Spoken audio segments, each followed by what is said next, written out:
or 6 ranked guy. So if he can't beat Joe Pyfer here, then I think the retirement fight could be on the horizon. But at 36 years of age, it's not like he's completely washed. What you have to question is, like, what is the motivation now? Like, what more does he have to prove? So this is definitely a make or break fight, because if he can't get past him, then where do you go from here? Yeah, and that's great analysis by you there. Let's get to Pyfer. He's coming in winning 4 of his last 5 fights. Could this be a launching moment for him if he handles Adesanya maybe with ease? It would be a huge launch for Joe Pyfer, because he's been given this opportunity in the past, but it wasn't against this name. You know, he was in a main event spot against Jack Hermanson, a gatekeeper of the division type of fighter, and he couldn't get past that. But since then, he's gone back, got a few wins against other veterans in the division. But here's a huge step up for him. I mean, this is an opportunity you don't get in life very often, especially in this fight game. But the UFC clearly believes in him. So if he can go in there and he can beat Izzo Adesanya, then he jumps from number 14 into the top 5. And then you're talking number 1 contender fight. You're talking possibly fighting for the title, maybe at the end of the year, maybe next year. And if in this game, in the UFC, if you fight for the title and you become champion, it changes your life forever. The pay is completely different. The sponsorships are completely different. So this is probably the best opportunity Joe Pyfer will get in his career. Wow. All right, before we move on, I just got to get a quick pick from you. Who are you leaning with in this one? Personally, I think there's just more to like on Joe Pyfer, because you get the younger guy that's got the higher career trajectory. And we've seen many times in this game, you know, father time catches everyone. And I really do question, you know, what does Izzo Adesanya have to gain from this? You know, Joe Pyfer, we just broke it down. What's more to gain? And usually when you have more to gain in a fight, you're going to train a little bit harder. You're going to be more locked in. I'm not saying Adesanya isn't, but once you get into that cage, there's a different level of determination. And I think that's on the Joe Pyfer side here. And considering he's the underdog, if I was going to bet on him, I would take him at the plus money. A huge opportunity in front of both of them from Seattle tonight, that's for sure. Let's get to the co-main event, which features a women's flyweight bout between Alexa Grasso and Maycee Barber. Grasso coming off back-to-back losses by decision. How do you see her trying to get back on track in this one? I think she's got to set the tone again. I mean, she's the girl that was the champion. But how does she set the tone against a girl in Maycee Barber? I think she's got to use her footwork for one, because Maycee Barber is a girl that loves to come forward and beat you up in the clinch, and she loves to bully you. So she's got to set the tone and say, I'm not going to let you bully me tonight. I'm going to be in here, and I'm going to hit you in the face with my boxing. Her boxing is much better than Maycee Barber's, but she's got to be able to get into that range. And Maycee's solid at, you know, mixing everything in to where she's not just at kicking range. She's not just in the clinch. She'll mix it all together. So Alexa Grasso's probably got to take the first step forward. She's got to be aggressive here, because if she allows the Maycee Barber to get downhill, get some takedowns, then that's how she snowballs it and ends up running away with the fight as it goes on. So set the tone, go forward, use your boxing, maybe even mix in some offensive takedowns, because we've seen Maycee Barber struggle with her takedown defense in the past as well. It's all about aggression here. In women's MMA, if you can be aggressive, you're going to have success, but you got to do it intelligently, and you got to really break down where your strengths are. So Alexa Grasso, get your hands going, mix in some takedowns, use your jiu-jitsu, and she's got a good chance to pull it off. You know, you might have heard this, Hayden, but Maycee Barber actually told our own Brian Campbell that the only way she doesn't win this fight is if the UFC decides not to let her win. Not short of any confidence after 3 straight wins from her, but just how impressive is Barber's fighting style? I think it's one of the best fighting styles for women's MMA, because, you know, in women's MMA, there's not a lot of big power punchers. There aren't fight-ending moments where you go, wow, you know, that dude has some crazy power. But Maycee Barber's style is so fitting for this division, because, for one, she's a great athlete. She's been in the UFC for a long time, but we've seen the evolution of her game to where she's matured physically, and that physical maturation has really allowed her to dominate these girls. You see there on the screen with the elbows, knocking out Amanda Hebos in round 2. And like I said earlier, she's the bully in there.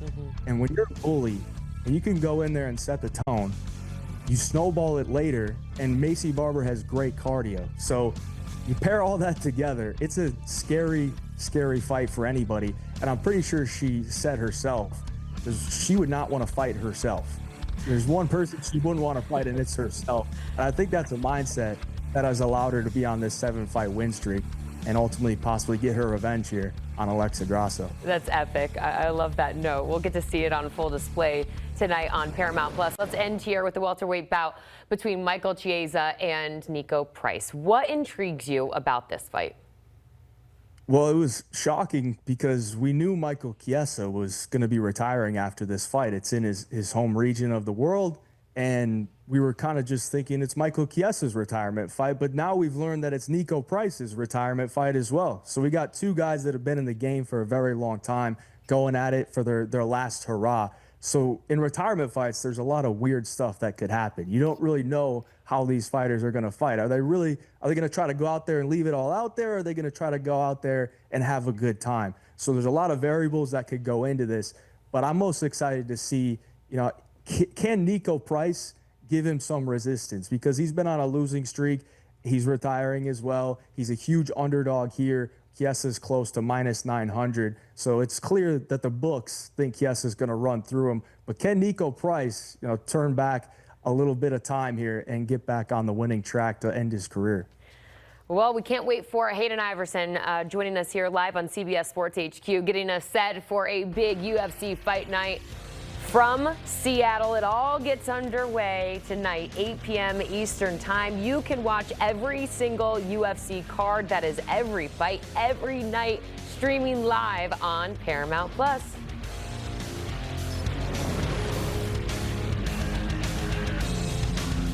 College basketball, where Kelvin Sampson will be returning to the Houston Cougars next season. That's the very latest from our own CBS Sports college basketball insider, John Rothstein. The 70-year-old Sampson led the Cougars to a 30-7 record this season in a run to the Sweet 16 in the NCAA Tournament. There was some talk that he could potentially retire and hand over the reins to the program to his son, Kellen, who is the coach in waiting. The Elite Eight is set, and it all gets underway tonight. We have two big games, but a Big Ten battle between Iowa and Illinois. These two teams have already met this season, playing, of course, in the same conference, with Illinois winning that first matchup 75-69 in Iowa City. But as we know, March is different. For much more on what to expect, let's go ahead and send things out to our own Robbie Hummel, who's on the call.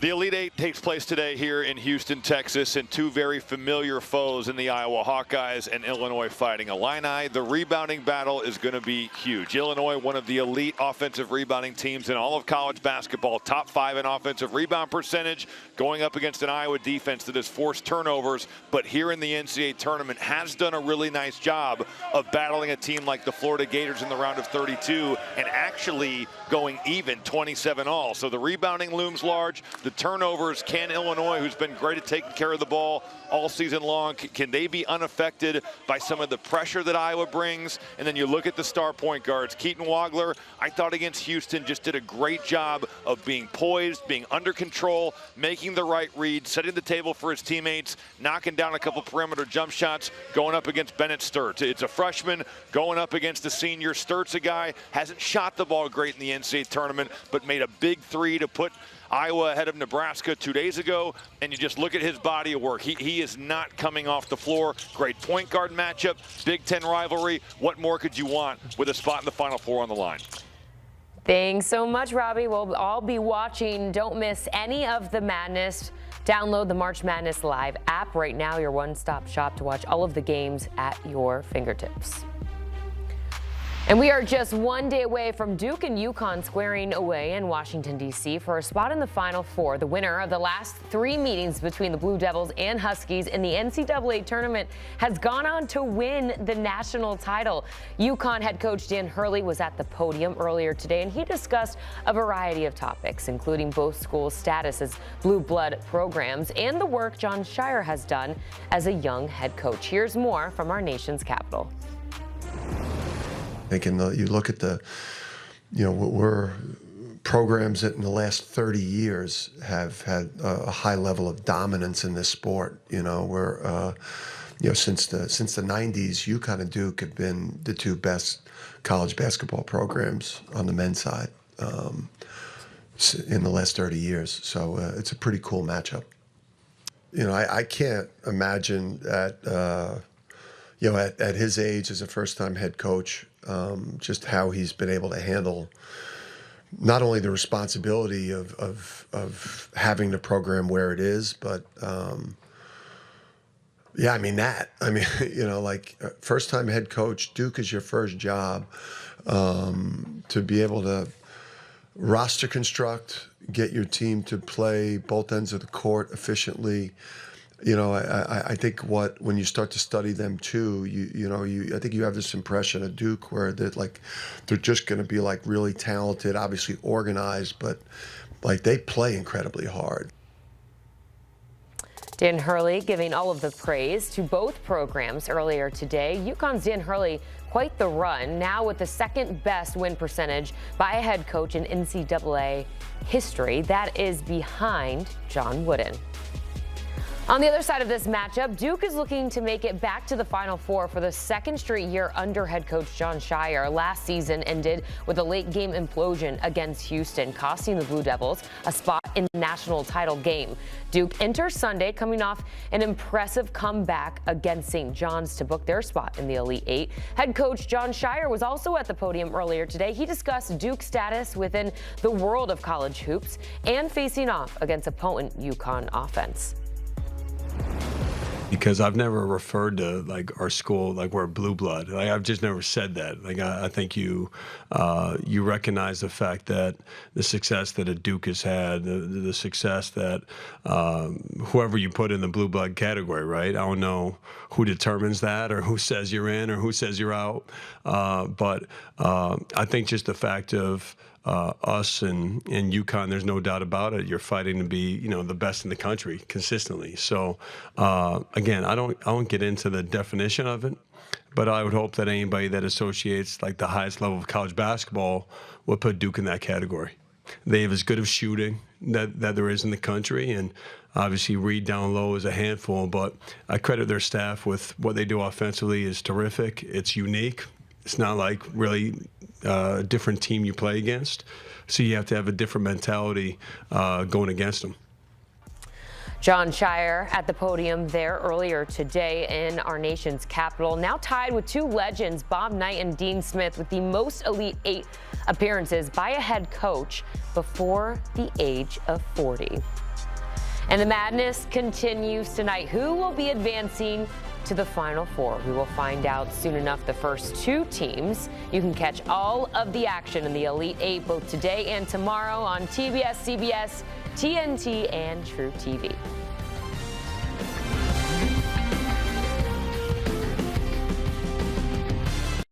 At the start of every year, I find myself wondering again, constantly questioning life's mysteries. Could I make it in the UFC octagon? When Jeff Probst asks survivors, ready? Do they ever want to say no? Has Dexter ever considered meditation? Will Beth and Rip make it last on the new series Dutton Ranch? If not, Rip, call me. Stream new series and returning favorites, plus huge events. It's going to be the biggest year yet. Welcome to the Running Man. The rules are simple. Survive 30 days.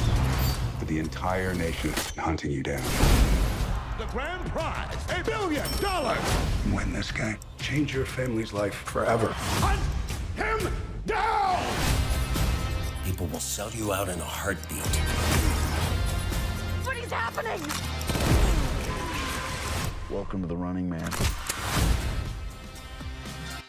I'm back. I'm really back. Why am I here? I'm not dead, right? Disruption on this campus will not be tolerated. If I look crazy, it's because that's how I feel. I don't know how to live in two worlds. There are others, but they're not like us. We need to get out of here now.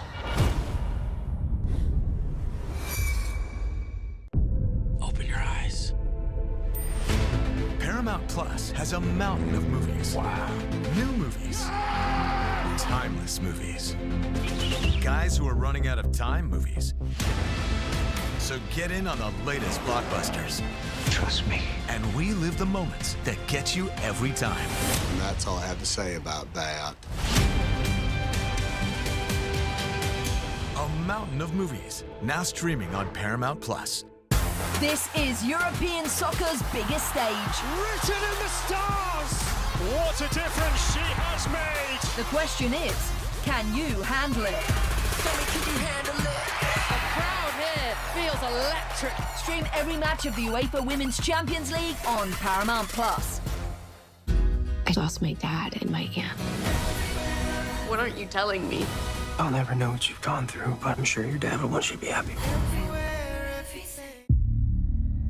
I will not lose the company that my husband started. I want success. Get it for me.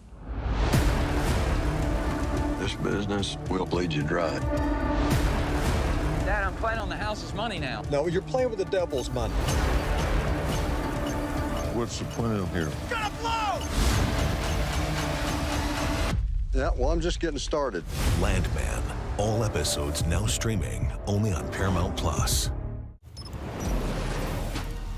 We're back here on CBS Sports HQ where the Elite Eight begins tonight. We are just counting down the hours, the minutes, the seconds. 2 games on tap tonight. As you see there in the Big Ten, we'll see Iowa and Illinois go head-to-head, and then Purdue and Arizona. We're going to go deeper into these matchups, but specifically the battle of the backcourt as we welcome you back inside our HQ studios. That's a nice shot. Look at that. Just 5 great point guards, right, BJ? We had in the 5 shot there. incredible PGs on this wall. We do. Bennett, Keaton Waggler, we had Jaden Bradley, and then Braden Smith and Mike O'Donnell. Legend. You can't see it from this angle, but just an incredible fight. The only reason why you're not including yourself in that is because you shot more than I did. Yeah, I was like a little combo shooting guard style, you know. Also, I bulked up now, so if I came back, I'd be like a power forward. Just an undersized 4-man. It's bulking season. I love it. All right, you guys, let's get into these matchups here. Battle of the backcourt is what we're calling it, and we'll begin with Purdue's Braden Smith. Just what about his game makes him so valuable?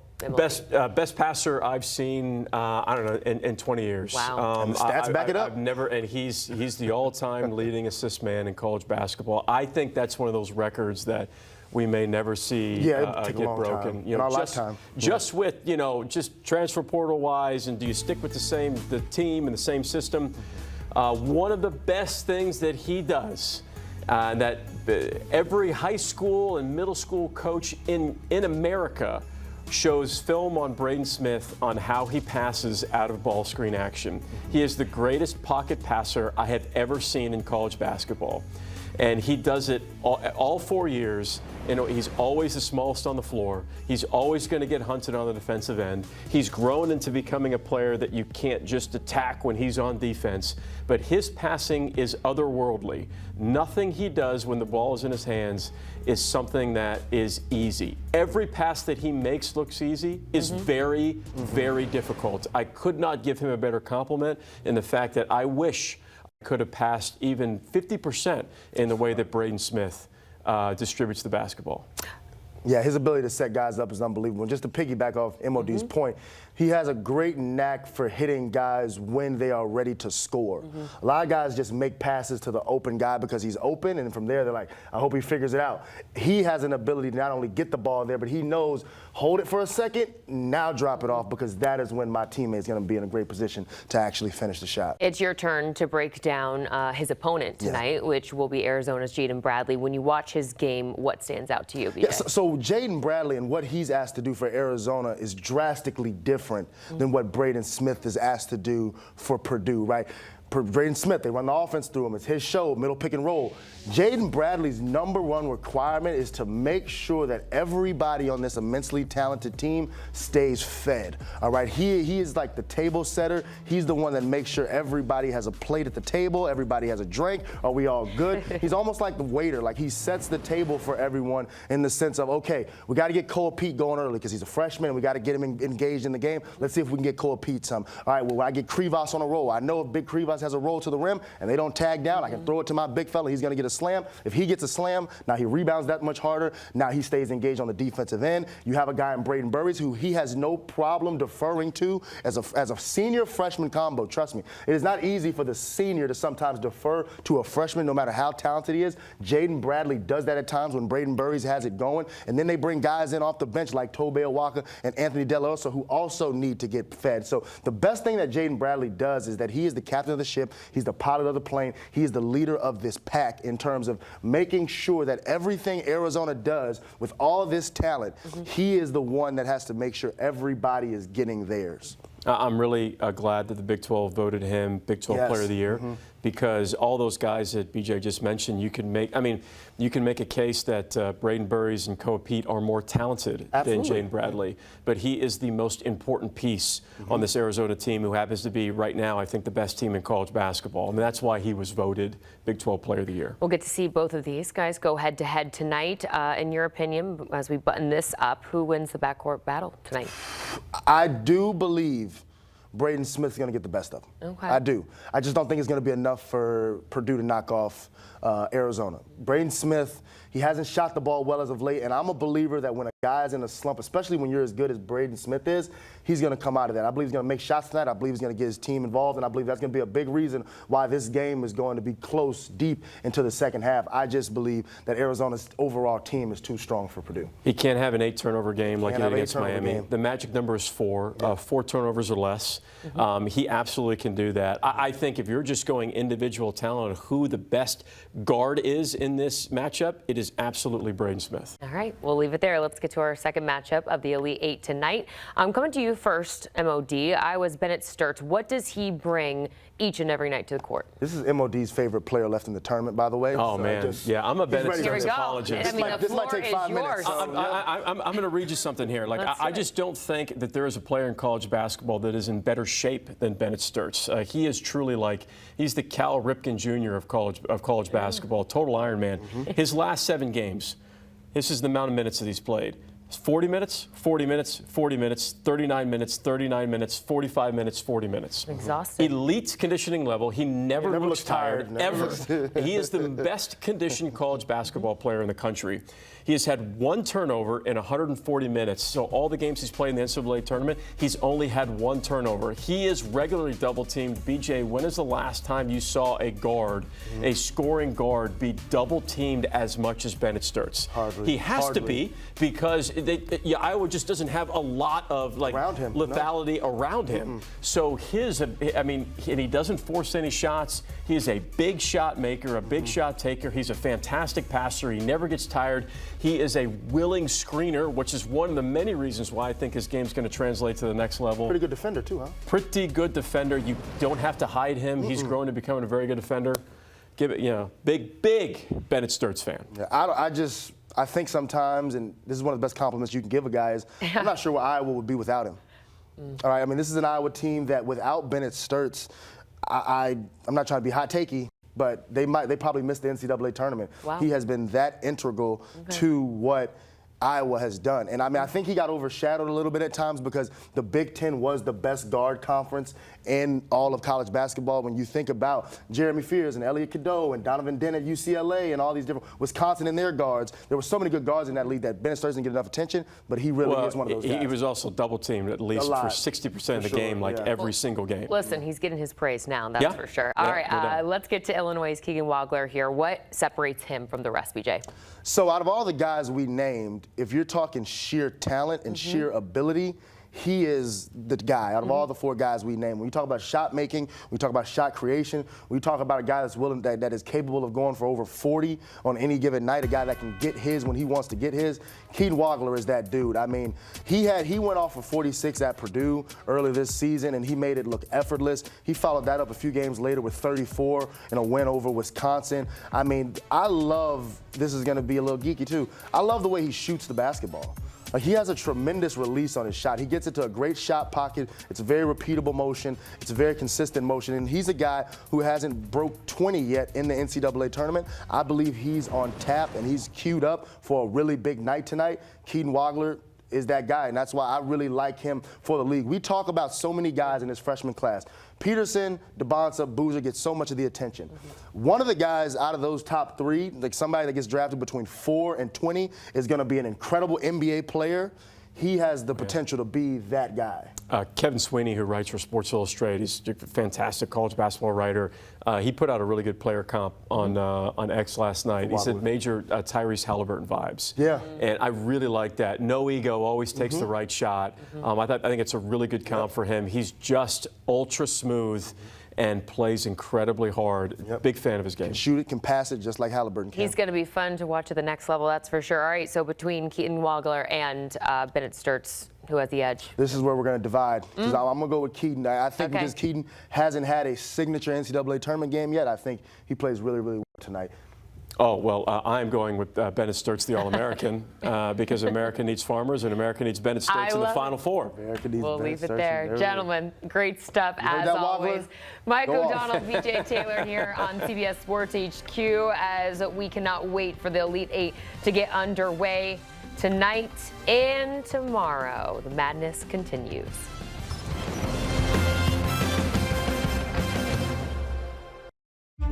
At the start of every year, I find myself wondering again, constantly questioning life's mysteries.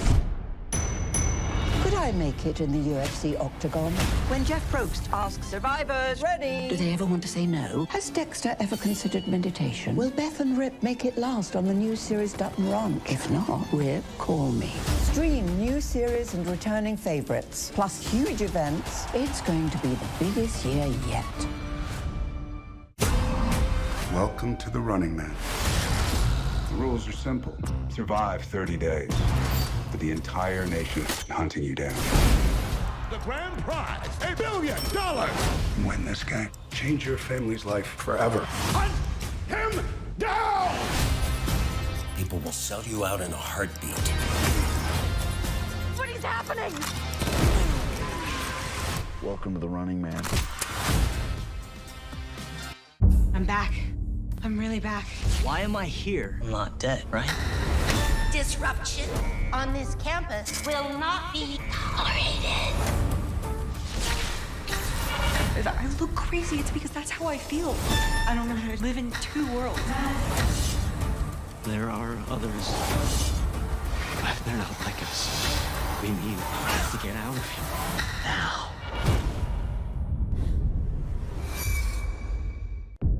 Open your eyes. Paramount Plus has a mountain of movies. Wow. New movies. Timeless movies. Guys who are running out of time movies. So get in on the latest blockbusters. Trust me. And we live the moments that get you every time. And that's all I have to say about that. A mountain of movies, now streaming on Paramount Plus. This is European soccer's biggest stage. Written in the stars! What a difference she has made! The question is, can you handle it? Tell me, can you handle it? The crowd here feels electric. Stream every match of the UEFA Women's Champions League on Paramount Plus. I lost my dad and my aunt. What aren't you telling me? I'll never know what you've gone through, but I'm sure your dad will want you to be happy. I will not lose the company that my husband started. I want success. Get it for me. This business will bleed you dry. Dad, I'm playing on the house's money now. No, you're playing with the devil's money. What's the plan here? Gotta blow! Yeah, well, I'm just getting started. Landman. All episodes now streaming only on Paramount Plus. It was the end of the road for 3-seed Michigan State following a 67-63 loss against UConn in the Sweet 16. After coming up short again, 71-year-old Tom Izzo was asked where he sees himself in 5 years. Here's what he had to say. After this game, where do you see yourself in 5 years? Trying to win a national championship. Plain and simple. That's it. I'm feeling good. We all talk about retirement. why? What the hell am I going to do?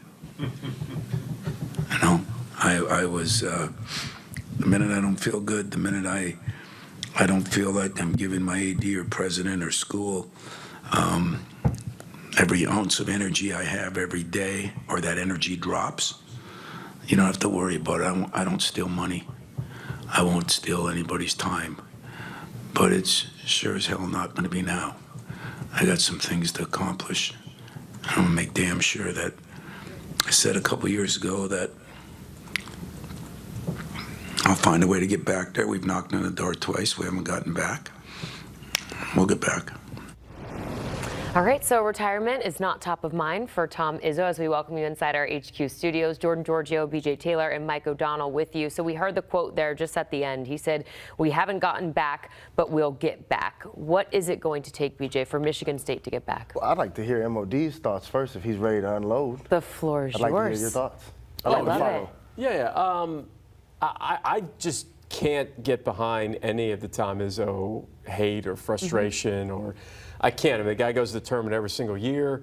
Has multiple Sweet 16s, just from the national championship where he's going to multiple Sweet 16s and Elite Eights and Final Fours. Let me rephrase this actually. I love that Tom Izzo is talking about trying to win a national championship, which may sound kind of obvious. Every coach wants to win a national championship. But in this current era of where the game is changing, everybody says the same phrase, the game is changing. And obviously NIL and pay for play and revenue share, transfer portal, all of it. Well, we don't have those Mount Rushmore coaches that we kind of talked about that we were surprised that, we don't have anymore. So Coach K didn't want to do it anymore. Jay Wright didn't want to do it anymore.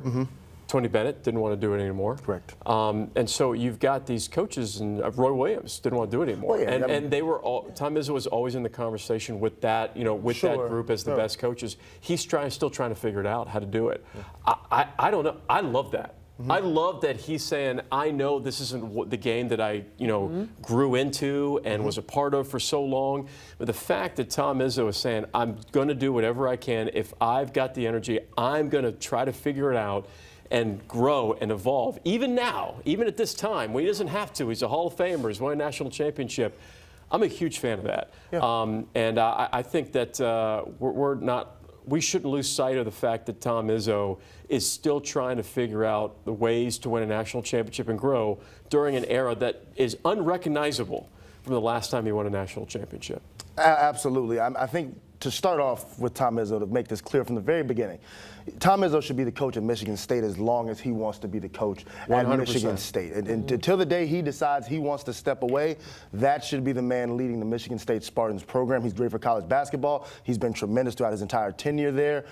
Tom Izzo should be at Michigan State as long as he wants to be there. The thing that I will say about the Michigan State program and where I look at Tom Izzo in terms of getting them over the hump and how can this program, not just push into a Final Four, but eight Final Fours, eight Final Fours, yeah. 17 Sweet 16s. What are we even talking about? 16s, 11 regular season Big Ten titles. The stat that's not on our screen there. Tom Izzo is one of the greatest to ever do it, and that's not even a question. But spinning it forward in terms of how does this team get another national title? How does Michigan State get another program another championship within their program? Because that's what he's talking about when he says there are still things he wants to accomplish. Yes. It's not another Final Four. It's how does he hoist the trophy again? I have some stats for you. Oh, okay. From 1998 to 2001, for 3 straight years, MOD, Michigan State was a 1 seed in the NCAA tournament. If you remember, it was the 2000 year, the 1999-2000 season when Michigan State won the national championship led by Mateen Cleaves. The last time Michigan State was a 1 seed in the Big Dance was 2011-2012, okay? Which my point of bringing those numbers up is I want Michigan State to be able to acquire a caliber of team where we look at them as a favorite heading into March Madness. So many years, MOD, we look at Michigan State as, darn, that was a good coaching job by Tom Izzo. Man, he got the most out of his team. Boy, they never underachieve, and they don't. His teams go typically as far as they should go in the NCAA tournament, but it feels like it's been so long since he has acquired the caliber of team that we look at them like Arizona this year, that we look at them like we've looked at Duke for the past 2 seasons. I want to see Michigan State get back to a place where Tom Izzo isn't overachieving as much. I want to see him get to a place where his teams are actually the favorite when we head into the big game. Okay, so when you're saying Michigan State needs to get back to a 1 seed for more of a favorable path. Yes. Right? Yes. Because the path is not just to the national championship game. Like when you get to the Final Four, that's when you feel like, okay. 100%. Yeah. Then you're talking about talent acquisition and recruiting, right? Is when you're talking about it. So you feel that the recruiting and what types of players he needs to get on the roster, Michigan State. I mean, what are those kind of guys that you see that the most recent draft picks from Michigan State, all right? Jace Richardson last year drafted to the Orlando Magic. Max Christie. Elite three-point shooter. Exactly. Max Christie, LA Lakers. Xavier Tillman in 2021, I believe. Cassius Winston. Mikal Bridges. Jaren Jackson going back to 2018. All right. Those are about 6 guys that were draft picks, and those are all good names. But think about how many guys we can name from Duke just last season that were NBA draft picks, all right? Think about that Kansas team with Okai Abaji and Christian Brown and these guys, all right? Think about what Kansas has this year with Darren Peterson. Think about what they have with Bryson Tiller. I'm saying there is a talent. Michigan State needs to acquire a better caliber of talent all around. Yeah, but Florida didn't have that. But Florida didn't have that elite talent that you're talking about. They won the national title last year. Well, there's always the outlier. There's always the team that we can go, well, this team didn't have as good a talent. This team did not have X or so caliber of players. Like, yeah, Dusty May took Florida Atlantic to the Final Four, right? There's ways to win without it. I'm saying consistently that is not a recipe for national championship. But they've had those players in the past. So from a lineup, from a starting lineup standpoint, I mean, what are those kinds of players that you see that need to get added in that Michigan State hasn't had before? So here's the example I would lay out. Why is Michigan's roster so much better than Michigan State's roster? Why is it better? Yeah, like why has Michigan been able to acquire such a better, like if you look at the two teams on paper, Michigan's roster is much better than Michigan State's roster. And I'm saying you're competing, like Yaxel Lindenborg's the transfer portal guy. Why does he go to Michigan over Michigan State? Why have they been able to acquire an Adai Mara and Michigan State didn't acquire an Adai Mara? Well, right? that's you see what I mean? That becomes an NIL conversation. It's all right. So I don't know, and in Michigan State, I don't know what their NIL resources are, or what the funding for their players is, and things like that. I guess what I'm saying is why Michigan State should be able to acquire the same caliber of talent. Because Dusty May's coming to Michigan, and now his teams are extremely talented. Right. Right. I think it's a fair point. Something's got to give, right? That's what we're talking about. How do they get back there, right? Yeah. And I think from your perspective, as a Spartans fan, you look at the Big Ten, you look at your opponents who are succeeding, going farther than you are yet again, and you're frustrated, right? And you want to be the favorites heading in, to your point, what you said, but when will they be back, MOD? How quickly can things turn around? When we talk about recruiting, like when can that realistically happen for Tom Izzo and company? I mean, I want to start talking about recruiting cycles, because that would be the normal thing that the fan base would think about. Like, okay, if you gave Tom Izzo as many resources as you possibly could, does 2 recruiting cycles get you there? However, you can't really talk about recruiting cycles as much anymore until rules get changed and players can just bounce around from time to time.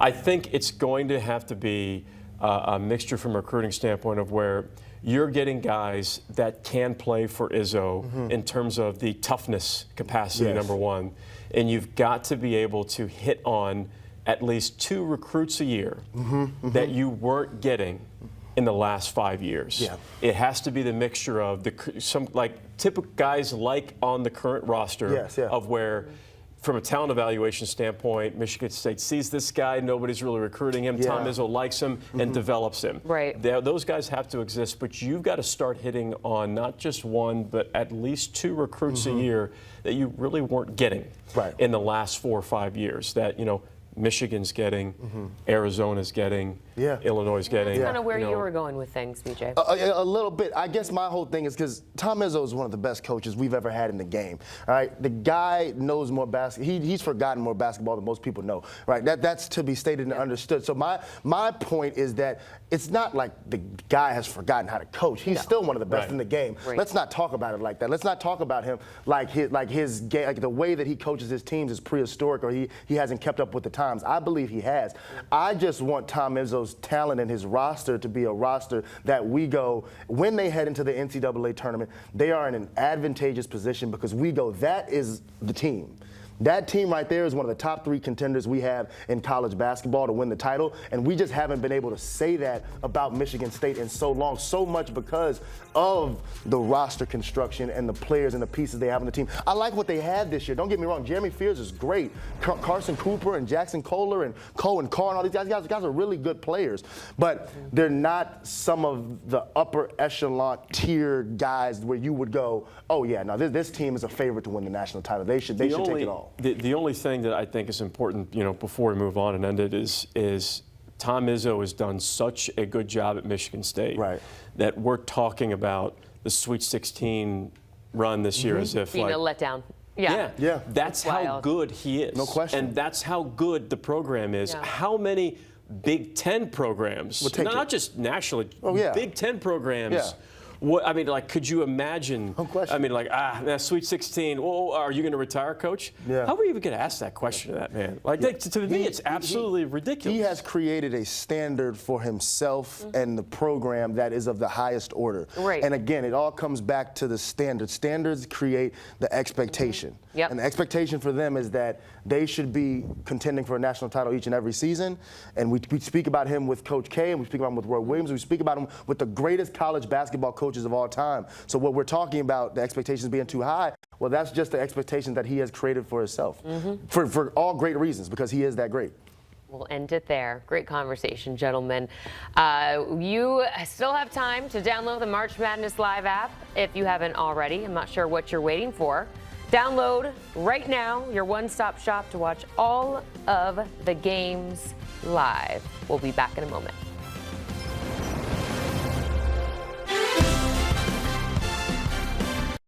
At the start of every year, I find myself wondering again, constantly questioning life's mysteries. Could I make it in the UFC octagon? When Jeff Probst asks survivors, ready? Do they ever want to say no? Has Dexter ever considered meditation? Will Beth and Rip make it last on the new series Dutton Ranch? If not, Rip, call me. Stream new series and returning favorites, plus huge events. It's going to be the biggest year yet. Welcome to the Running Man. The rules are simple. Survive 30 days. But the entire nation is hunting you down. The grand prize, $1 billion. Win this game. Change your family's life forever. Hunt him down! People will sell you out in a heartbeat. What is happening? Welcome to the Running Man. I'm back. I'm really back. Why am I here? I'm not dead, right? Disruption on this campus will not be tolerated. I look crazy. It's because that's how I feel. I don't know how to live in 2 worlds. There are others. But they're not like us. We need to get out of here now. Open your eyes. Paramount Plus has a mountain of movies. Wow. New movies. Timeless movies. Guys who are running out of time movies. So get in on the latest blockbusters. Trust me. And we live the moments that get you every time. And that's all I have to say about that. A mountain of movies, now streaming on Paramount Plus. This is European soccer's biggest stage. Written in the stars! What a difference she has made! The question is, can you handle it? Can you handle it? The crowd here feels electric. Stream every match of the UEFA Women's Champions League on Paramount Plus. I lost my dad in my hand. What aren't you telling me? I'll never know what you've gone through, but I'm sure your dad will want you to be happy. I will not lose the company that my husband started. I want success. Get it for me. This business will bleed you dry. Dad, I'm playing on the house's money now. No, you're playing with the devil's money. What's the plan here? Gonna blow! Yeah, well, I'm just getting started. Landman. All episodes now streaming only on Paramount Plus.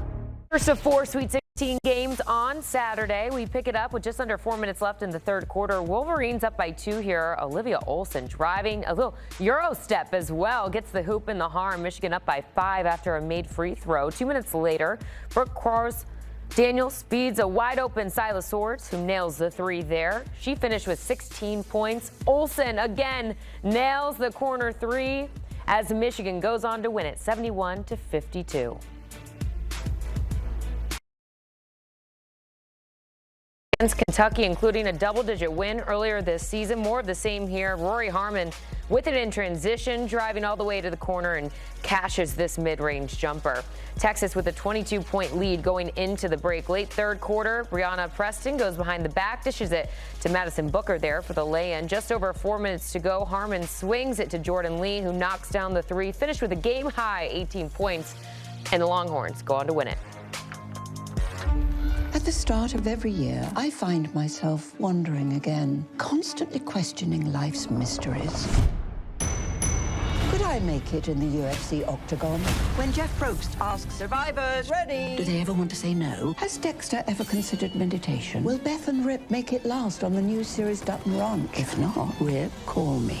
Stream new series and returning favorites, plus huge events. It's going to be the biggest year yet. Welcome to the Running Man. The rules are simple. Survive 30 days, but the entire nation is hunting you down. The grand prize, $1 billion. Win this game. Change your family's life forever. Hunt him down! People will sell you out in a heartbeat. What is happening? Welcome to the Running Man. I'm back. I'm really back. Why am I here? I'm not dead, right? Disruption on this campus will not be tolerated. I look crazy. It's because that's how I feel. I don't know how to live in 2 worlds. There are others. But they're not like us. We need to get out of here now. Open your eyes. Paramount Plus has a mountain of movies. Wow. New movies. Timeless movies. Guys who are running out of time movies. So get in on the latest blockbusters.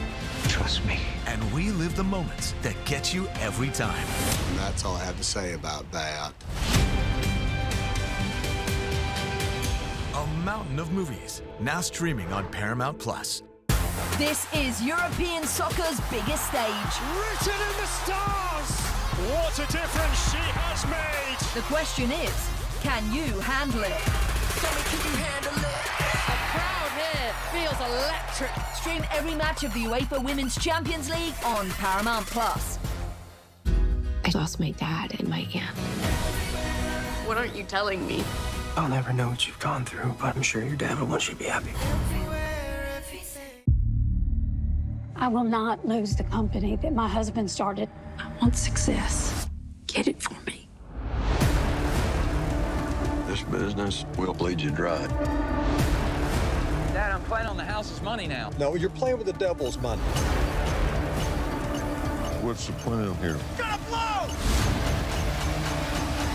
Victor Wembanyama mid-first quarter.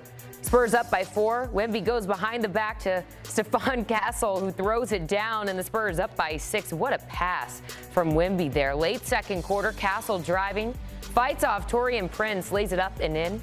Mid-third quarter, Spurs up by 16. Castle driving, lobs it to Wemby for the dunk, and the Spurs up by 18. Early fourth we go. Spurs up by 25 at this point. Wemby driving, throws down the one-handed slam, and he finished with a game-high 23 points, and the Spurs roll to the 127-95 victory in the Bucks, and Giannis Antetokounmpo eliminated from the playoffs. Rays at Cardinals. Tampa Bay were no hit through 6, found themselves trailing 4-0 in the 9th here. Chandler Simpson chops one past the mound towards second. Weatherholt fields it, goes wide, and Aranda comes in to score on the error, raised down 4-1. Next batter, Carson Williams lines one into left. 2 runners will come home to score on the raise down 4-3. All of a sudden, we have ourselves a game. Next batter, Nick Fortes grounds one just past a diving weather hole right into center. Carson Williams racing around third, slides in safely at home, and we are tied at 4. Rays crawled all the way back. Cardinals looking for redemption and extras here. Weatherholt grounds one into right. Nathan Church and Jordan Walker come around to score the winning runs. Weatherholt with some redemption. The Cardinals go on to win it 6-5 in 10 innings. Cubs looking to redeem an opening day loss and then getting some help from the Nationals. Bottom of the second, Michael Busch skies one to shallow left. Nasim Nunez and Dalen Lyle will run into each other there. The ball drops in, and Moises Ballesteros and Miguel Amaya coming to score 4-0 Cubs, and they are not done yet. Bottom of the 6th, Ian Happ crushes the first pitch. He sees over the left field wall into the stands. Cubs win it 10-2. There's at Islanders, Matthew Tkachuk with a goal of the year candidate on Saturday. Mid-first period, he gets the loose puck, puts it between his legs, and scores. His second of the day is a beauty, and the Panthers are up 2-0. It's worth several more looks, so here you go. Just over 5 minutes left in the second period now. Game tied at 2. Simon Holmstrom fires home the wrister, and it's good. Islanders up 3-2. Holmstrom with his 19th goal this season. And then the floodgates just open up from here. A few minutes later, Anders Lee forces the turnover, sets up Emil Heinemann for the one-timer in front, and the Islanders are up by 2. Less than a minute later, initial shot here saved, but then Casey Zizikis is there to put home the rebound, and the Islanders with 3 goals in 3 minutes, 5 goals total in this period, and they go on to win it 5-2. At the start of every year, I find myself wondering again, constantly questioning life's mysteries. Could I make it in the UFC octagon? When Jeff Probst asks survivors, ready? Do they ever want to say no? Has Dexter ever considered meditation? Will Beth and Rip make it last on the new series Dutton Ranch? If not, Rip, call me. Stream new series and returning favorites, plus huge events. It's going to be the biggest year yet. Welcome to the Running Man. The rules are simple. Survive 30 days. But the entire nation is hunting you down. The grand prize, $1 billion. Win this game. Change your family's life forever. Hunt him down! People will sell you out in a heartbeat.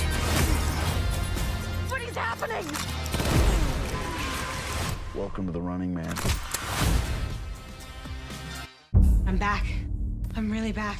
Why am I here? I'm not dead, right?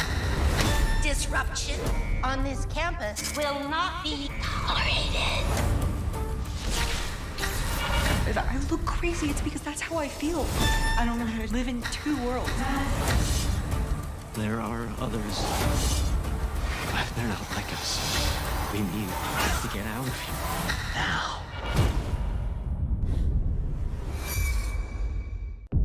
Open your eyes.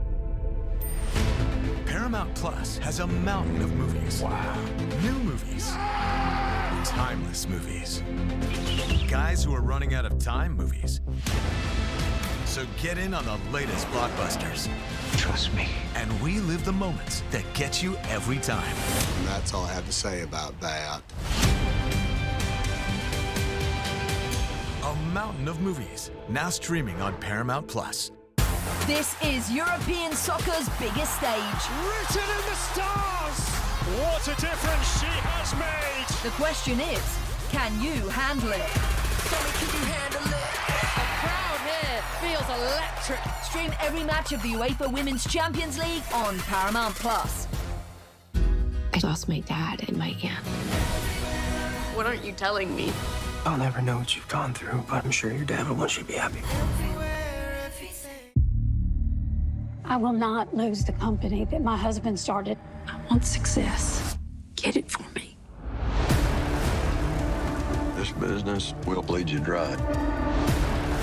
Dad, I'm playing on the house's money now. No, you're playing with the devil's money. What's the plan here? Gonna blow!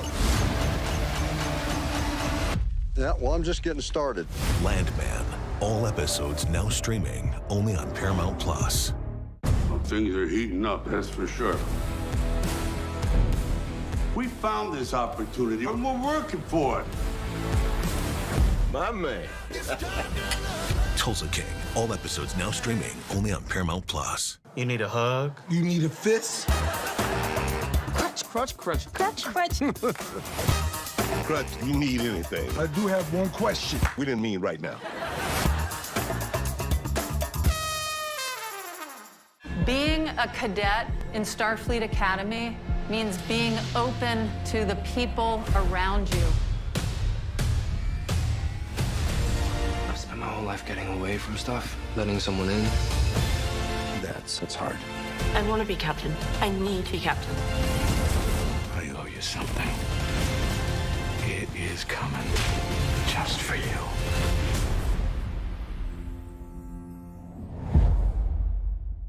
My name is Jeffrey. I robbed 45 McDonald's. Good morning, team. And I've been living in a toy store for 6 months. Authorities everywhere are on the hunt for the roof man. But that wasn't even the crazy part. I would like to introduce you to someone. Would you go out with me? I would very much like to go out on a date with you. You're not good at being a criminal. Whatever you do, you can quit right now. Oops. For the next 30 days, everyone in the country is trying to murder me. And that's crazy, right? Don't you get it? This game is rigged. What is happening? Welcome to the Running Man. Getting every highlight from all the sports that matter to you. We've got breaking news to bring to you. CBS Sports HQ, streaming free 24/7.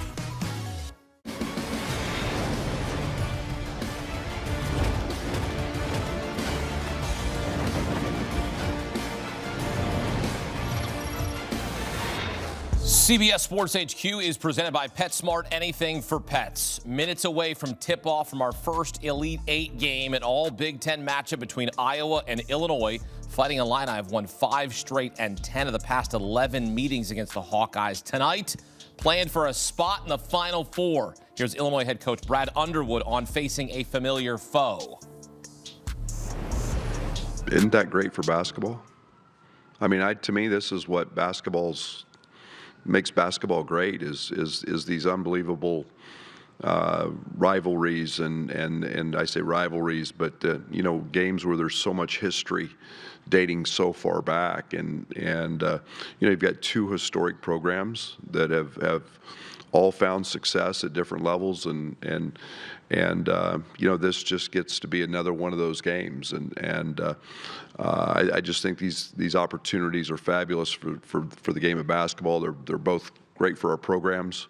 They're great for the Big Ten, it's not often you get 2 conference opponents playing an Elite Eight to go to a Final Four, but it's just fabulous for the league, and it's fabulous for our programs. And to me, I didn't know it was 1908, but that speaks volumes to basketball and at the University of Iowa and University of Illinois.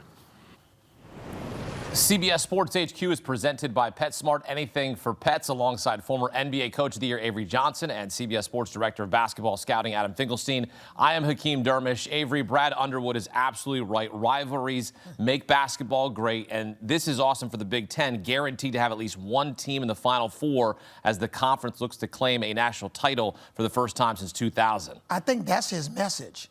Tony Petitti, who's the commissioner of the Big Ten, he's got a good problem, unlike my old buddy Brett Yarmark, who's the commissioner for the Big 12, Greg Sankey, another old friend, the commissioner for the SEC.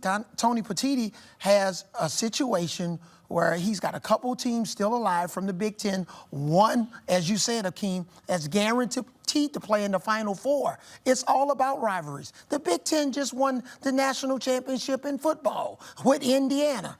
Indiana. They won another one recently with Ohio State. So when you're talking about these conferences trying to make their mark while other conferences get more publicity for being a basketball conference, look at the Big Ten. Yeah, I think the Big Ten got a little bit of a bum rap all year long. A lot of talk was about the Big 12, the best, I know he's your friend, but the best basketball conference, league in the country, except for the NBA in the world, I think he said. But the Big Ten is here to play. They've had a terrific tournament, and they are poised to break what has been a very long streak in terms of more than 25 years since their last national champion. Of course, that was Michigan State. Ben McCollum in his first season trying to lead Iowa to the Final Four for the first time since 1980, looking to slow down the tempo against one of the best offenses in the country. Avery, what has to happen for the Hawkeyes to pull off the upset? They got to control tempo.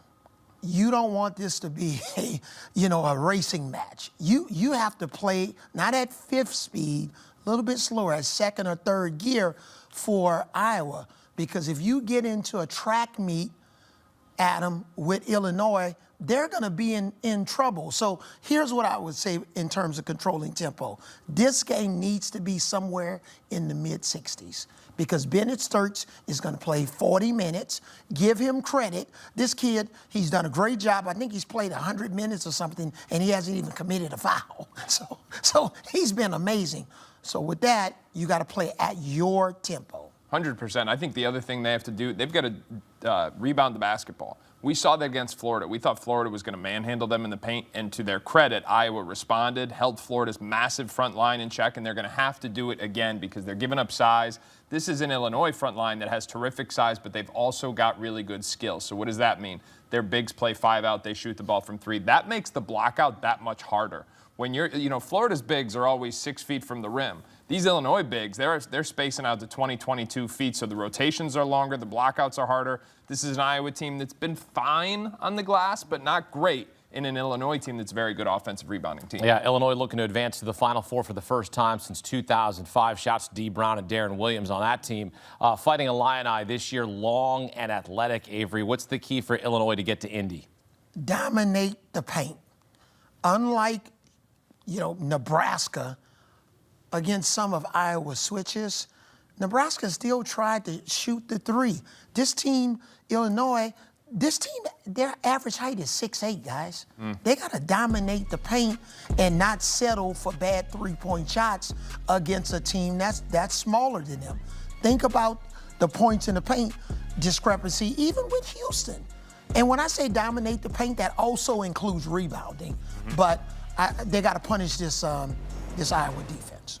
Illinois has been known for their offense all season long, currently ranked as the second best offense in the country. But how did they get past Houston? They got by Houston with a great defensive game plan and execution. They cannot have any slippage on the defensive end of the floor tonight. Going into that Sweet 16 game, the whole narrative was how they were playing in Houston's backyard, and Houston was the favorite. Well, that narrative has flipped now. Illinois is expected to win this game, and they cannot have a letdown specifically on the defensive end of the floor. And then offensively, I think they have to take care of the basketball. This is an Illinois team that, although they want to play slow, they want to try and turn you over, and that's counterintuitive for a slower team, but that's how Ben McCollum's squad plays in the defensive end, so Illinois has got to take care of it. All right, let's get your prediction. Iowa already took down the reigning national champs. Why can't they do it again, Avery? Can they take down another giant? Illinois is going to the Final Four. Okay. And I think they're going to get to the free throw line. They only shot 57% from the line against Houston. This is a team that averages 77 points from the line. They get the points in the paint. They get to the line. Foul trouble for Iowa. Iowa doesn't have elite depth. I'm going with the deeper team, the better shooting team, the team with more size. Brad Underwood's going to the Final Four. I think so, too. I think this is Illinois' game to lose. They've got so many weapons. They're such a good offensive team. Defensively, they've really hit their ceiling as of late. If they can sustain that same level, I, too, believe they're going to the Final Four. But one caveat from me, this is an Iowa team that is playing with a ton of confidence, that is exceptionally well coached, and does, in my opinion, may have the best player in the game in Bennett Stirtz. So we'll see. Give me the Hawkeyes. Give me the Iowa Hawkeyes. They did it once. They're going to do it again. Look, we can't go across the board here all on Illinois. No, we can't. If it's the right thing to do. It's not good. We don't want to have all the same picks. So give me the Iowa Hawkeyes to get to the Final Four for the first time since 1980 in Ben McCollum's first season in Iowa City. Tip-off moments away on TBS. Iowa and Illinois for a spot in the Final Four. We'll have post-game reaction right here on CBS Sports HQ. On CBS News Sunday morning, catch Gayle King's exclusive interview with Michael Jordan. Traded the full court for full throttle. Still dunking on the competition, how Michael Jordan's winning drive has transitioned to a record-breaking racing team. That's tomorrow on CBS News Sunday morning. Coming up, all 8 teams in the Elite Eight are from different states. Purdue carries the banner for Indiana as the Boilermakers try to get to Indy. We'll set the stage for tonight's Elite Eight matchup against Arizona. That's next on CBS Sports HQ, presented by PetSmart. At the start of every year, I find myself wondering again, constantly questioning life's mysteries. Could I make it in the UFC octagon? When Jeff Probst asks survivors, ready? Do they ever want to say no? Has Dexter ever considered meditation? Will Beth and Rip make it last on the new series Dutton Ranch? If not, Rip, call me. Stream new series and returning favorites, plus huge events. It's going to be the biggest year yet. Welcome to the Running Man. The rules are simple. Survive 30 days. But the entire nation is hunting you down. The grand prize, $1 billion. Win this game. Change your family's life forever. Hunt him down! People will sell you out in a heartbeat. What is happening? Welcome to the Running Man. I'm back. I'm really back. Why am I here? I'm not dead, right? Disruption on this campus will not be tolerated. If I look crazy, it's because that's how I feel. I don't know how to live in 2 worlds. There are others. But they're not like us.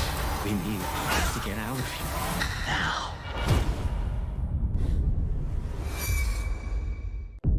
Open your eyes. Paramount Plus has a mountain of movies. Wow. New movies. Timeless movies. Guys who are running out of time movies. So get in on the latest blockbusters. Trust me. And relive the moments that get you every time. And that's all I have to say about that.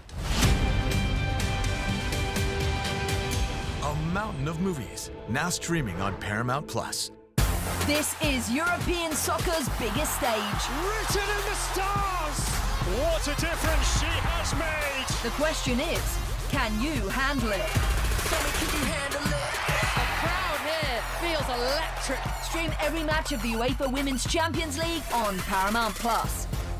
I lost my dad and my aunt. What aren't you telling me? I'll never know what you've gone through, but I'm sure your dad will want you to be happy. I will not lose the company that my husband started. I want success. Get it for me. This business will bleed you dry. Dad, I'm playing on the house's money now. No, you're playing with the devil's money. What's the plan here? Gonna blow! Yeah, well, I'm just getting started. Landman. All episodes now streaming only on Paramount Plus. CBS Sports HQ is presented by PetSmart. Anything for pets. It's 1 versus 2 in the West Regional Final. Purdue coming off their win against Texas on Trey Kaufman-Wren's game-winning tip-in with 0.7 seconds left. Arizona coming off a dominant win against Arkansas, where the Wildcats became the first team in NCAA Tournament history to have 6 players with 14-plus points in a game.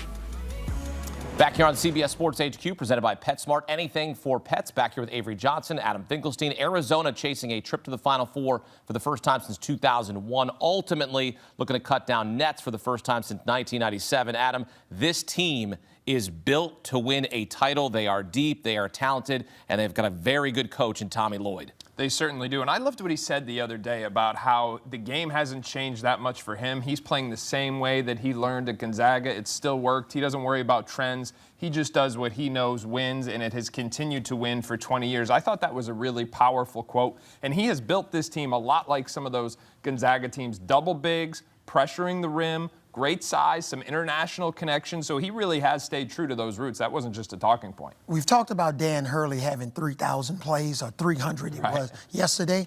Tommy takes a little bit of a different approach. It's basically a system, okay, of reads with his offense. It's not a bunch of plays. You don't see him standing up like he's a traffic cop, right, just giving signals. It's all about reads. Jaden Bradley does a really nice job. Everybody knows where they're supposed to be. It's about spacing and timing, and when the ball goes to a certain spot, they really do a terrific job of reading and reacting.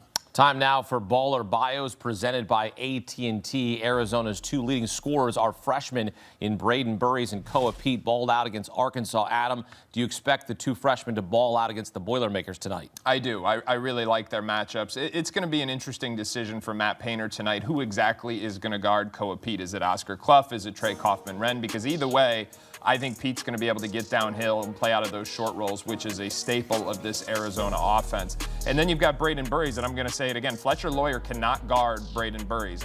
Fletcher Lawyer hopefully makes shots and he can cancel it out on that end of the floor, but defensively, he's not up for this task. Burries is too strong, he's too powerful, he's going to get downhill, and he's been shooting the ball at a really high clip himself. And then it comes to CJ Cox. If CJ Cox isn't healthy, remember he rolled his ankle real early on in the tournament, then who guards him? Because this team doesn't have any depth, coach. You've been talking about it all week.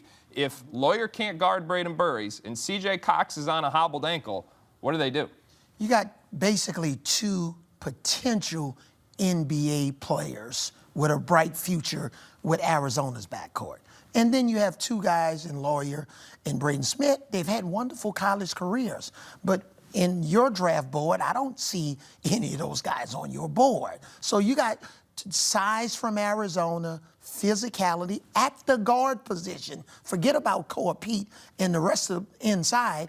I think that's going to give Lawyer problems. You can't really hide him anywhere on defense because, again, Arizona has 7 guys that potentially can score in double figures. 6 scored in double figures in their last game. Everybody's an offensive threat. Yeah, first team in NCAA Tournament history to have 6 players score 14 or more points. Purdue led by all-time assist leader Braden Smith. Adam, what's been working for Purdue since beating Michigan for the Big Ten tournament title? I think it's the fact that they are figuring out ways to win without Braden Smith being at their best. Ever since Zach Edey has left Purdue, this has been Braden Smith's team. And remember, he was the Robin to Zach Edey's Batman back then as a freshman and a sophomore. But quite candidly, he has not been himself in the last couple of weeks here in the NCAA tournament. I expect him to raise his level here, but credit Purdue for figuring out ways to win games. They've made shots. We know they pound the ball inside. Coach, they are so good in their ball screen actions. I think Trey Kaufman-Renn is one of the best screeners in the country because 1, he hits you, and then 2, he creates separation real quick. He does both of those things. And that's why with the pick and roll with Kaufman-Renn and Smith, that pocket pass is consistently open, and then he shoots his little push shovel shot. We'll see if that works against Arizona, who can be an elite defensive team. I think the key for Braden Smith is they're moving his pick and rolls to different levels on the floor. Sometimes it's 3 steps above the three-point line, is at the three-point line. Sometimes it's as low with a rescreen near the free throw line. So just giving him different angles to try to operate. Purdue head coach Matt Painter led the Boilermakers to the national title game 2 years ago, lost to UConn. Painter is 0-7 all time against 1 seeds in the tournament. Avery, is that something or nothing? I think it's nothing. Okay. You know, Mark Few, what is he, 0-10 against number 1 seed? Right there, yeah. But at the end of the day, these guys are getting their teams to, Final Fours, Elite Eights, Sweet 16s. You know how many athletic directors and presidents and universities would love to have this problem of having a coach like Matt Painter or Mark Few running their basketball program? Same thing we said about St. John's, right? and I've heard from a lot of their fans and donors today, they actually are very positive about making it to the Sweet 16, barely losing to Duke. So Matt Payne is a terrific coach, and even if it doesn't work out today, where is he going? If he does go anywhere, maybe it'll be North Carolina. I don't think there's much to make of it. I will say this. I'm not sure that Purdue's style, specifically that slow tempo, is conducive to slaying a giant, you know? So they're not going to be the team that knocks off a big program. And so basically what that shows you is that they usually are the big program. So why haven't they beat a number 1 seed? Well, because when you play that slow, there's not enough possessions in the game typically to make an upset. But this would be a little bit of an upset tonight, but not a big upset. They're the number 2 seed. They are a very real threat to win this game. So specifically for tonight, I'm not sure that trend means a whole lot in the next couple hours. Yeah, Purdue is the preseason number 1. Right. Arizona spent most of the season at number 1, and they haven't lost since losing back-to-back games there in February. All right, let's get your pick to win tonight in San Jose, Avery. It's really tough to pick against this Arizona team. I mean, they're really, really good. They're really, really deep, as we've laid out here. I can't make a case for Purdue tonight. Either can I. Something has to drastically happen, which we're not rooting for anything. It's got to be an injury or something. I don't see Arizona losing. They're too deep, too well coached. They beat you up inside. They get to the free throw line. They're very efficient. And they don't even do it with elite three-point shooting. You know, they'll shoot 8 threes a game and make 5 of them, and they're okay with that. This is not like Alabama where we're saying they got to make 15 or 20 threes to win this game. They don't play that way. And they can play slow. They can play fast. This team is just outstanding. So something has to drastically happen in my mind, and Purdue's going to have to shoot the lights out of the ball. That's it right there. Especially from the three-point line. Yep, because Arizona's math is based on total possessions. It's based on efficiencies in terms of how many twos are they going to make because they're going to get them right at the rim, how many offensive rebounds are they going to get because they're going to get those extra possessions. Purdue, which has great size and can typically win on the margins in the paint, they can't win in the paint today. So that means, to Coach's point, they're going to have to win from behind the three-point line. I think they have to have a great shooting day in order to beat what I think is currently the best defense in college basketball. This Arizona team is just a monster. Karchenkov is as good and versatile of a perimeter defender as they is. Krivas is as good of a drop coverage big man, a monster inside. And everybody else is solid. They don't have anybody you can target and say, go get that guy. Purdue, on the other hand, they got some guys you can target. Arizona, Purdue set to tip off 8:50 p.m. Eastern time on TBS. Well, full highlights, post-game reaction right here on CBS Sports HQ. And don't miss a moment of the action on CBS and TBS. Download the March Madness Live app to watch every game, anywhere, anytime, live. Coming up, we set the stage for Sunday's Elite Eight games. Duke versus UConn. The winner of the last 3 meetings won the national title. That's next on CBS Sports HQ, presented by PetSmart.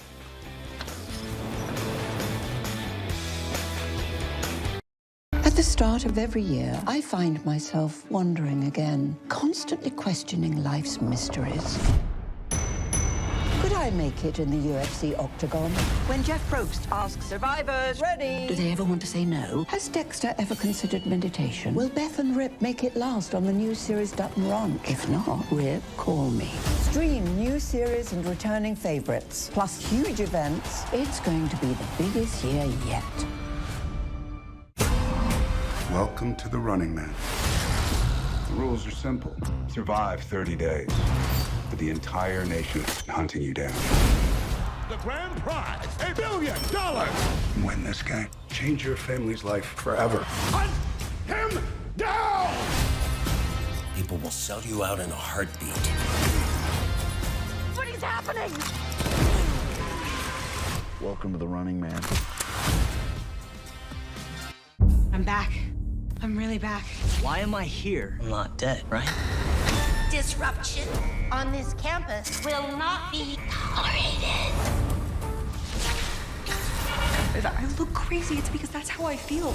I don't know how to live in 2 worlds. There are others.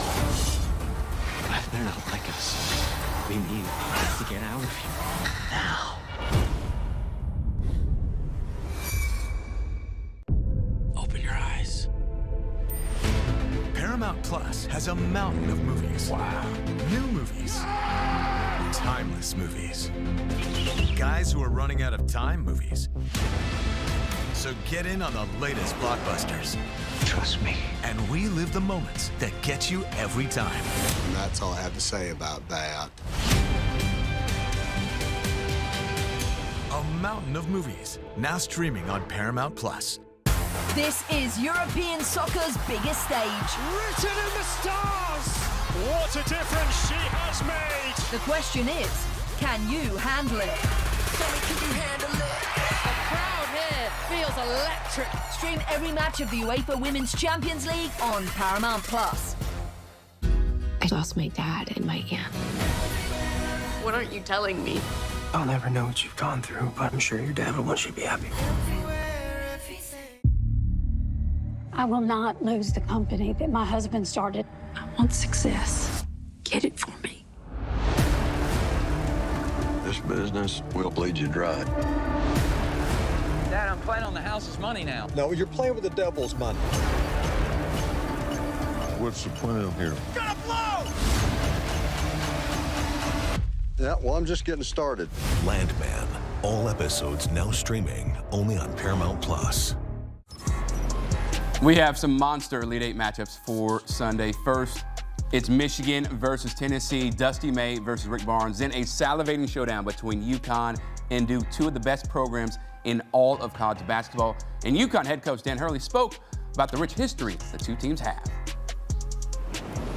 You know, we're programs that in the last 30 years have had a high level of dominance in this sport. You know, we're you know, since the 90s, UConn and Duke have been the two best college basketball programs on the men's side in the last 30 years. So it's a pretty cool matchup. They have as good of shooting that there is in the country, and obviously Reed down low is a handful, but I credit their staff with what they do offensively is terrific. It's unique. It's not like really a different team you play against, so you have to have a different mentality going against them. Time now for our Elite Eight Sunday preview presented by PetSmart. Anything for pets as we bring in former NBA Coach of the Year and Alabama head coach Avery Johnson and CBS Sports Director of Scouting Adam Finkelstein.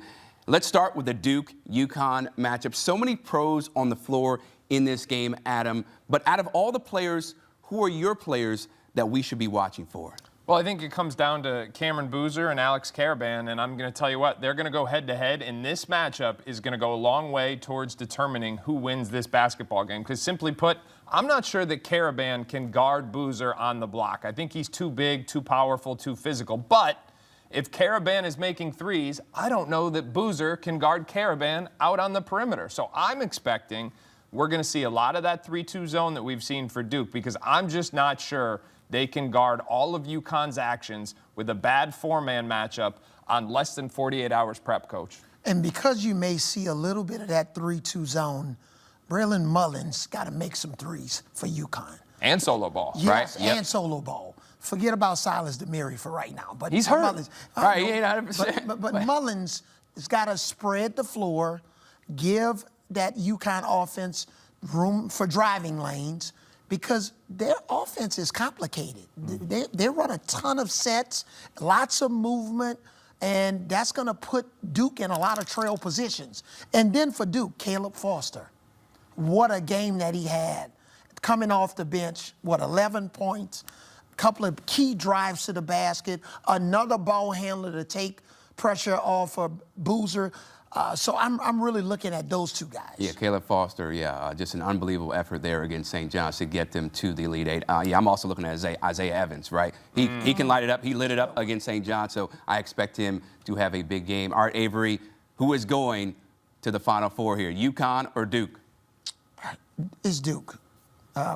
When I look at something that my buddy Adam said, who has the guy? Cameron Boozer is a guy. And whether he goes top 3, 4, 5 on Adam's big board and in the draft, he wins. I love winners, and both he and his brother. And because of Foster now back, hopefully he's recovered over this next 48 hours when he come back in between games. I think he's going to be a huge key. And you said it, Evans knocking down shots. He puts the ball on the floor better to put pressure on that UConn's defense. My initial bracket 2 weeks ago had UConn over Duke in the Elite Eight to go to the Final Four, and I can't pivot now. So we're you can. No, it's not going to do it. Not going to do it. We're going to stick with the Huskies. We're going to stick with, listen, when is the last time that Dan Hurley lost an Elite Eight game? Cam Boozer is the guy, but Dan Hurley's really the guy. Never lost in the Elite Eight. Never happened. Never happened. I'm not sure it's going to start tomorrow. So I think the level of, and listen, let's acknowledge, all kidding aside, Duke's the favorite. Let's just say it plainly. Duke is the favorite. But UConn's preparation, the uniqueness of their offensive system, if they make threes, they have got to make threes. Absolutely have to make threes. And then they're really going to test Duke's health. How mobile is Patrick Gamba? We haven't talked about him because he hasn't been himself. He's not moving like he normally does. Malik Brown has been so good that it really hasn't mattered. How does Caleb Foster react? John Shire said he didn't even have a 5-on-5 rep before yesterday's game. How did that foot feel this morning? All of those variables are going to be important, but I'll tell you what, this is going to be great theater. Oh, are you kidding? Shire, Hurley, all the rivalry, all the great teams or great matchups. Bring Coach K and Calhoun back. Hey, man, I would like to see them in the stands, you know what I'm saying, watching their coaches. Now, let's head to the earlier matchup with Tennessee, and I got Duke, by the way. I have Duke winning by 5 or 7. It is going to be close, and like you said, it is going to be theater, cinema gold, but I got the Blue Devils holding on for the win. Michigan versus Tennessee, you got Nate Ament, Jacoby Gillespie leading the way versus the Cyclones. While for the Wolverines, you got Yaxel Lindeborg, pouring the team by 23, added 12 boards, 7 dimes. When you think about this game, Adam, who are your top players to watch? I'm really intrigued by that Ament-Lundeborg matchup because Ament has been playing, I said this yesterday, Coach, I think he's more of a 4 by definition, but they've played him at the 3 all year long because they've played big. And I think that's part of the reason why they're not quite, or let me say it this way, why they weren't early quite as good defensively as a normal Rick Barnes team, just didn't have the foot speed. Lundeborg, on the other hand, Rick Barnes would love because that guy can guard every position on the floor. And with LJ Kaysen out of the lineup, he's been guarding backup point guards. I think Dusty May's going to switch that. He's going to put Lundeborg on the freshman. Lundeborg's 23 years old. He's going to say, you need to shut down that young man because if Nate Ament isn't scoring, too much is on Jacoby Gillespie's shoulders. So that matchup at the 3, Yaxel Lundeborg versus Nate Ament, that is what I am fascinated to see. Yeah, we're borrowing answers off each other's paper. I have the same two, Nate Ament and Yaxel Lundeborg. The size factor with both of these guys, this is a game, watch if Dusty May downsizes a little bit and plays Yaxel more at the 4 position instead of exclusively at the 3. So we have to keep our eyes on that. But what a matchup between these two, I believe, rising superstars that's got plenty of opportunities at the next level. And Nate Ament, when Tennessee wants a basket or need a bucket, they post him up on the right side of the box. They'll do it either by a straight post or they'll run a pick and roll trying to bait you into a switch, and then they'll play through him on the post. We'll see how he handles that Michigan's defense, especially they pretty much took Alabama out of everything they wanted to do offensively. Let's see if it continues. Yeah, Nate Ament going up against a grown man, okay, and Yaxel Lindeborg. This is a guy who has a lot of experience. When it's all said and done, Rick Barnes, he's trying to lead Tennessee to something they've never done, and that is make the Final Four, Avery. Are we going to see that happen? Rick Barnes is a friend. You want me to answer? No. Right, yeah, you can deliberate a little bit more. No, and I got a lot of respect for Rick Barnes. I coached against him for 4 years. We entered the SEC at the same time in 2015 when Sankey was trying to give basketball a facelift. I also got a lot of respect for Dusty May. I covered him when he was at FAU, when they went on the run. I was calling Conference USA games. But this is all about Michigan, guys. I just think this is their year. It's too much firepower. And I think from a front line standpoint, and now the 2 guards coming off the bench, they're stroking it. I'm going with Michigan. I think Michigan is the clear favorite in this one, and that the doesn't clear mean favorite. The clear favorite.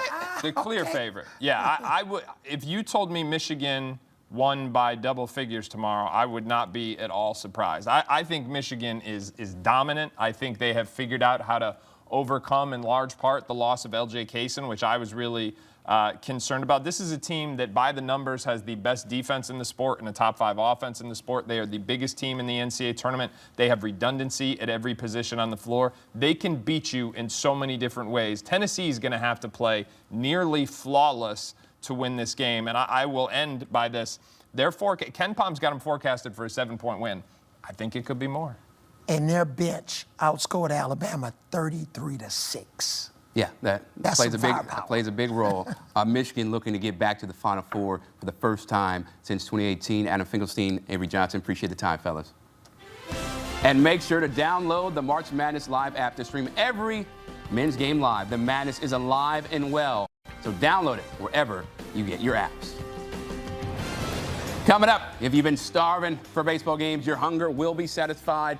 Plenty of teams in action on Saturday afternoon for the first week of Major League Baseball. We've got the highlights around the corner.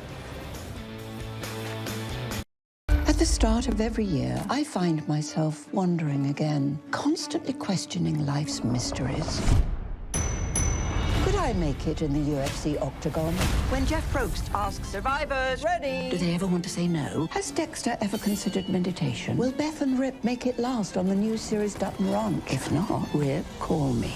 Stream new series and returning favorites, plus huge events. It's going to be the biggest year yet. Welcome to the Running Man. The rules are simple. Survive 30 days. But the entire nation is hunting you down.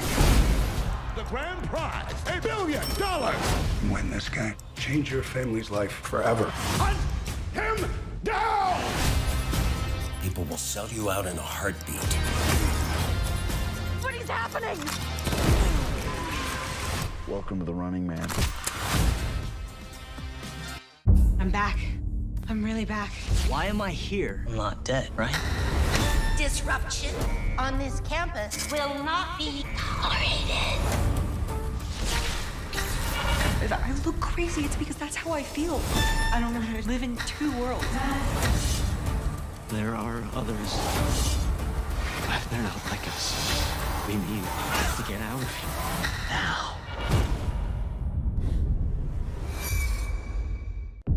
Open your eyes. Paramount Plus has a mountain of movies. Wow. New movies. Timeless movies. Guys who are running out of time movies. So get in on the latest blockbusters. Trust me. And relive the moments that get you every time. And that's all I have to say about that. A mountain of movies, now streaming on Paramount Plus. This is European soccer's biggest stage. Written in the stars! What a difference she has made! The question is, can you handle it? Can you handle it? The crowd here feels electric. Stream every match of the UEFA Women's Champions League on Paramount Plus. I lost my dad and my aunt. What aren't you telling me? I'll never know what you've gone through, but I'm sure your dad will want you to be happy. I will not lose the company that my husband started. I want success. Get it for me.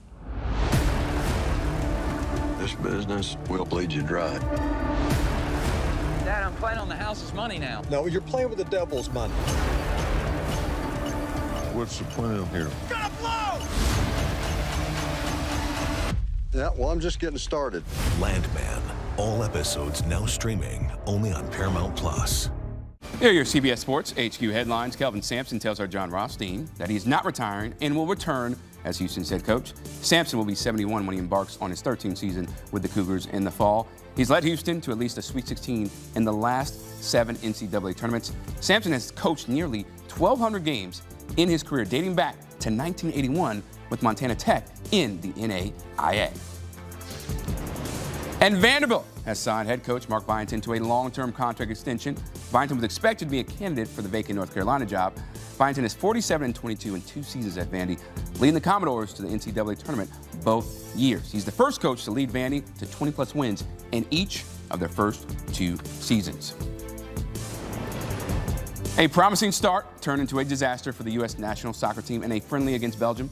The Belgians scored 5 unanswered goals to win 5-2. The Americans only have 3 more friendlies left before their first World Cup game, June 14th, against Paraguay. And Brewers first baseman Andrew Vaughn broke his hamate bone and is expected to be out 4 to 6 weeks. He's going to undergo surgery on Monday. Vaughn was a key acquisition in the Brewers' run to the NL Central title last year. He hit .308 in 64 games after coming to Milwaukee from the White Sox. He's the second Brewers starter to go on the IL this week, joining Jackson Churia. All right, how about Rays? Cardinals. Rays were no hit through 6 and found themselves trailing 4 on the 9th. 2-1 down to the final out. Chandler Simpson chops one past the mound towards second. J.J. Weatherholt tries to flip it to first, but it goes wide. And a run comes in to score on the error. Rays down 4-1. Bad mistake by the Cardinals. Top prospect in his second Major League game. Next batter, Carson Williams. Linesman to left off the new pitcher. Ryan Stanek, Cameron and Simpson come around to score. Rays down 4-3. All of a sudden, we got ourselves a game. Then Nick Fortes grounds one just to pass a diving Weatherholt and into right center. Carson Williams racing around third, slides in safely at home. We are tied at 4. The Rays crawl all the way back. Cardinals looking for redemption in extra innings. Bottom of the 10th, they're down 5-4. Weatherholt grounds one in the right. Nathan Church and Jordan Walker come around to score the winning runs. Cardinals win 6-5 in 10 innings. For Weatherholt, it's his first career walk-off hit. He's got 4 RBI through first 2 MLB games. All right, how about Nationals on the road against the Cubbies? Cubs looking to redeem an opening day loss and getting some help from the Nats defense. Bottom of the 2nd, Michael Busch skies one to shallow left. Nasim Nunez and Daniel Lyle run into each other. Oh my goodness, what's happening? Looking like angels in the outfield, and not the good version. Ball drops in. Moises Ballesteros and Miguel Amaya score. 4-0 Cubs. Cubbies not done. Bottom of the 6th, now 6-2 Cubs, 2 on, 2 out. Ian Happ crushes the first pitch he sees for a 3-run blast, his first homer of the season. Cubs win 10-2. All right, let's go to the ice. Panthers against the Islanders. Matthew Tkachuk with all the year candidate on Saturday, mid-first. Tkachuk gets a loose puck, puts it between his legs and scores. His second of the day is a beauty. Panthers up 2-0, worth several more looks. His third multi-goal game this season. Oh, that is filthy, and that's why he gets paid lots of money to do that. Now, just over 5 to go in the second period. We're now tied at 2. Islanders on the power play. Simon Holmstrom fires home the wrister. Islanders up 3-2, his 19th goal of the season. Then the floodgates open. 2 minutes later, Anders Lee forces the turnover, sets up Emil Heineman for the one-timer. Islanders up 4-2.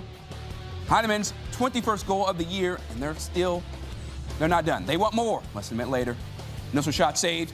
Casey Zizekas there to put home the rebound. Islanders with 3 goals in 3 minutes and 5 seconds. 5 goals total in the period. They go on to win 5-2. They had 5 or more goals in a period for the first time since 2022. At the start of every year, I find myself wondering again, constantly questioning life's mysteries. Could I make it in the UFC octagon? When Jeff Probst asks survivors, ready? Do they ever want to say no? Has Dexter ever considered meditation? Will Beth and Rip make it last on the new series Dutton Ranch? If not, Rip, call me.